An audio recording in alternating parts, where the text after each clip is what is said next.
देखिए, आज हम प्राणायाम पे बात करेंगे।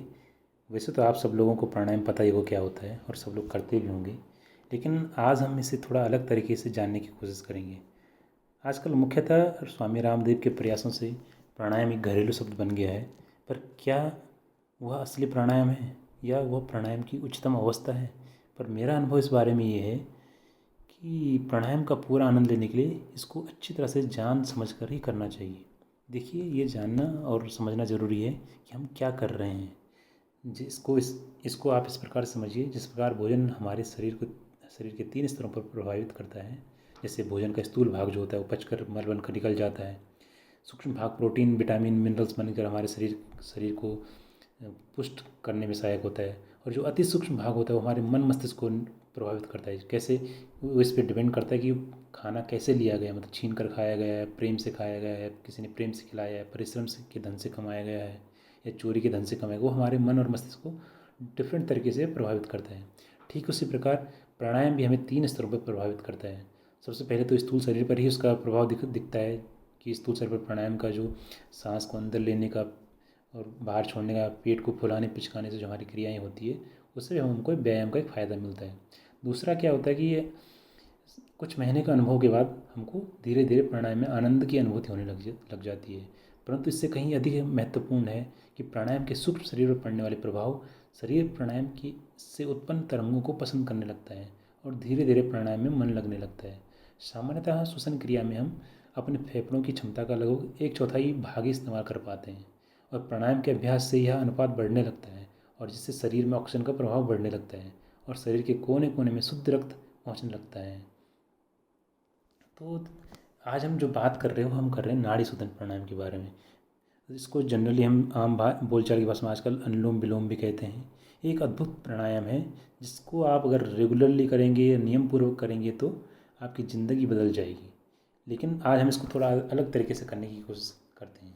पहले हम समझते हैं कि नाड़ी शोधन का मतलब होता क्या है। नाड़ी शोधन प्राणायाम मतलब, नाड़ी का मतलब मार्ग या शक्ति का प्रभाव, और शोधन का मतलब उसको सही करना, शुद्ध करना, साफ करना। तो नाड़ी शोधन का सामान्य अर्थ हुआ नाड़ियों का शुद्धिकरण। हमारे शरीर में 3 प्रकार की नाड़ियाँ होती है, पिंगला, ईड़ा और सुषुम्ना। जैसे हम देखते होंगे, एक जब कभी आप नाक से अपनी सांस को चेक करेंगे तो एक नाक से ही सांस चल रही होती है, तो कभी ईड़ा से कभी पिंगला से, इस तरह से होती है। और सुषुम्ना केवल संध्या काल में ही एक्टिव होती है। तो प्राणायाम को जानने से पहले हमको ये जानना जरूरी है कि प्राण का अर्थ क्या है। किताबें पढ़ने से कुछ समझ में नहीं आता है। हमें प्राण तत्व को खुद से अपने एक्सपीरियंस और प्रयासों से समझना होता है। इतना तो सभी जानते हैं कि प्राण तत्व से ही शरीर जीवित है। और गीता में भगवान श्री कृष्ण ने भी कहा है, गायत्री छंदसाम माता, मतलब मंत्रों में मैं गायत्री हूँ। और गायत्री मंत्र में कहा गया है ईश्वर प्राण स्वरूप है, और प्राण भी ईश्वर की तरह सर्वव्यापी है। तो इसका ये मतलब हुआ कि प्राणायाम भी ठीक उसी तरह करना चाहिए जैसे हम ईश्वर की उपासना करते हैं, जैसे हम रोज़ पूजा पाठ करते हैं। तो प्राणायाम के मुख्यतः 4 अंग होते हैं। पूरक, जिसमें हम सांस को अंदर खींचते हैं। अंतः कुंभक, जब हम अंदर सांस को लेकर रोकते हैं। और सांस को छोड़ने, फिर रेचक बोलते हैं इसको, सांस में बाहर छोड़ना होता है।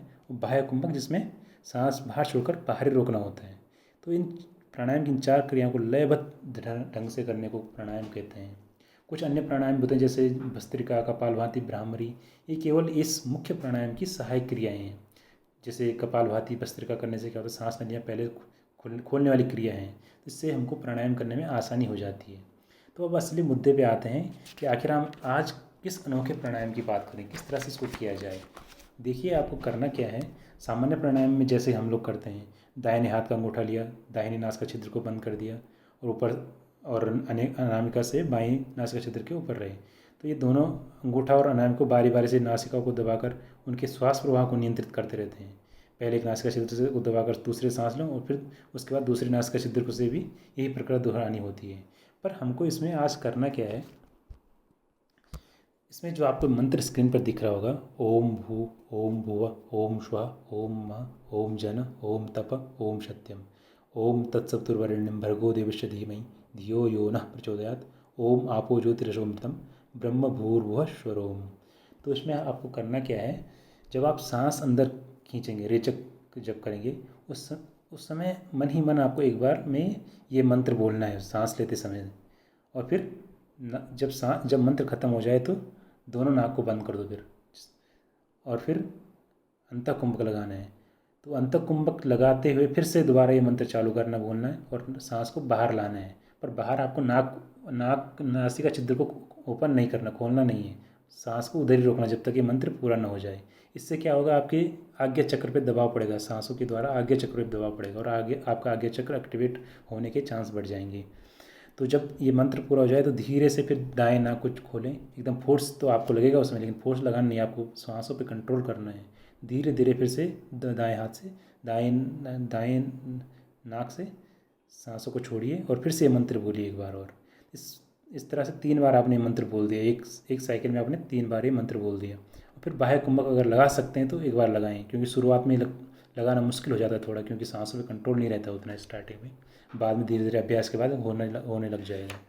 अब ये हो गई एक प्रक्रिया, एक पार्ट ही हुआ, कंप्लीट पूरा हुआ नहीं है अभी प्राणायाम।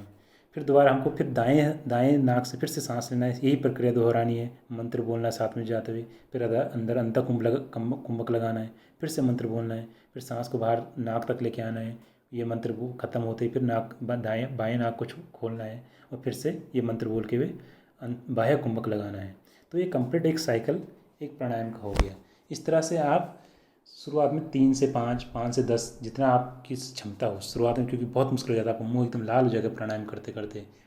तो जितना आप कर सकते हो उतना शुरू में लगाएं, इतना प्राणायाम करें।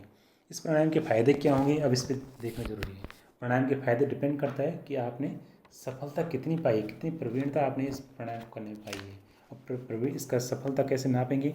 सफलता में नापने के इसके तीन मायने हैं। पहला कि समानुपात में आपने कंसिस्टेंसी कितनी दिखाई है। ऋषियों ने इसको एक अनुपात दिया इसको करने के लिए, 1:4:2:1 में। इसका मतलब क्या हुआ, इसको ऐसे समझ सकते हैं कि जैसे आपने 5 सेकंड सांस लेने में लिया, तो उसको उसके बाद उसके 4 गुना, यानी कि 20 सेकंड आपको अंतः कुंभक लगाना है।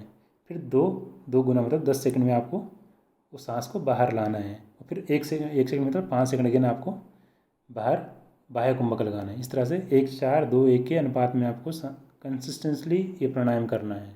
दूसरा सफलता का सूत्र इसका है आवृत्ति, मतलब रिपीटेशन। आप कितनी बार कर पाते हैं, 2 बार कर पाते हैं, 4 बार कर पाते हैं, 10 बार कर पाते हैं, या 20 बार या 30 बार, इस तरह से बढ़ाते रहें धीरे धीरे इसको। और अंतिम है स्पिरिचुअल एक्सपीरियंस। स्पिरिचुअल एक्सपीरियंस का मतलब क्या हुआ कि जब हम ये मंत्र साथ में बोलते हैं तो प्राणायाम के साथ में हमारे साथ में एक नेचुरल शक्ति साथ में जुड़ जाती है। तो प्राण तत्व को ईड़ा और पिंगला दोनों नाड़ियों में उतारने की गहराई, और मतलब यह है कि साधक प्राण तत्व को इन सूक्ष्म नाड़ियों में इतनी गहराई तक उतार सकता है कि उसे उसकी प्रवीणता नापी जा सके। सामान्य तरह इसको देखा जाए तो अब इसमें आपको अपनी कल्पना शक्ति भी जोड़नी पड़ेगी। और जैसे कि इस सब प्राणायाम से कुंडली जागरण हो जाता है। क्यों होता है? क्योंकि जो गायत्री मंत्र मैंने आपको बताया उसमें जो भू भुव स्वाहा ओम मह जन तप जो है वो हमारे 7 चक्रों को एक्टिवेट करने का काम भी करते हैं साथ में। तो ये स्पिरिचुअल एक्सपीरियंस का सफलता इसमें मिलने के चांस बढ़ जाते हैं। इसके अलावा इसमें लाभ क्या होता है? जनरली देखा जाए तो लाभ की बात ऐसी है कि ये अब आपके अनुभव पर डिपेंड करता है। तनाव, चिंता, अनिद्रा, रक्त शुद्धिकरण, ये सब प्राणायाम के बाय प्रोडक्ट हैं।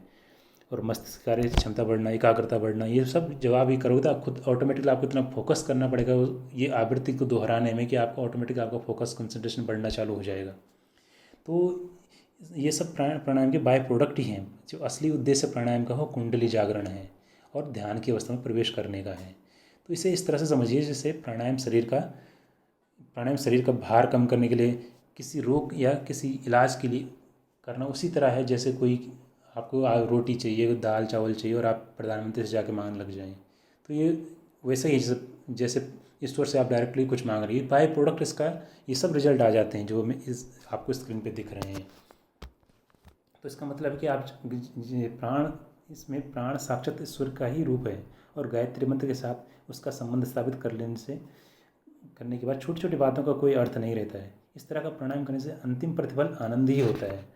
तो आनंद लेने और आनंद मात्रा की बढ़ाने के लिए प्राणायाम का अभ्यास आप कितना कर सकते हैं आपके ऊपर डिपेंड है। जैसे मैंने पहले बताया कि 7 चक्र जो होते हैं शरीर में, ये 7 चक्र तो एक्टिवेट हो जाएंगे आपकी। ये अकेला प्राणायाम है जो आपको 7 चक्रों को बैलेंस करता है। एक्टिवेट और बैलेंस में अंतर है। एक्टिवेट करना एक डिफरेंट प्रोसेस है और बैलेंस करना एक डिफरेंट प्रोसेस है। और प्राणायाम आपको हेल्प करता है उस स्टेज में जाने के लिए। और यदि कोई प्राणायाम में एक्सपर्टाइज बढ़ा लिया जाए अपना, तो शरीर के दोष स्वतः ही दूर होने लग जाते हैं और आदमी ध्यान की अवस्था में प्रवेश आसानी से कर सकता है। अब इसके आगे के अनुभव लेने के लिए आपको प्राणायाम के साथ थोड़ी कल्पना शक्ति भी लगानी पड़ेगी। कुंडली जागरण के लिए भी बिना कल्पना के पॉसिबल नहीं है, और ये तभी होता है जब आप प्राणायाम में प्रवीण हो जाए, एकदम एक्सपर्टाइज आपकी बन जाए प्राणायाम करने में। तो इसी के साथ मैं आज अपनी बात को ख़त्म करता हूँ। प्लीज़ मेरे चैनल को लाइक करें, शेयर करें, सब्सक्राइब करें। और अंतिम में आज का अल्ट्रा ज्ञान मैं आपको देता हूँ। एक प्राणायाम एक इम्यूनिटी बूस्टर है। क्यों और कैसे? क्योंकि ये प्राण शक्ति है, प्राण शक्ति को बढ़ाने वाला है। और इम्यूनिटी कुछ नहीं और कुछ नहीं, ये हमारे प्राण शक्ति ही होती है। अभी आप आरोग्य सेतु ऐप में भी देखेंगे तो उसमें भी गवर्नमेंट जो गाइडलाइन इम्यूनिटी बूस्टिंग के लिए दिया, उसमें प्राणायाम को भी एक मानक माना है कि प्राणायाम करो, रोज़ कम से कम 20 मिनट 30 मिनट आप प्राणायाम करेंगे तो आपकी इम्यूनिटी बढ़ेगी। धन्यवाद आपका। आपने ये अपना टाइम दिया, उसके लिए आपका बहुत बहुत धन्यवाद।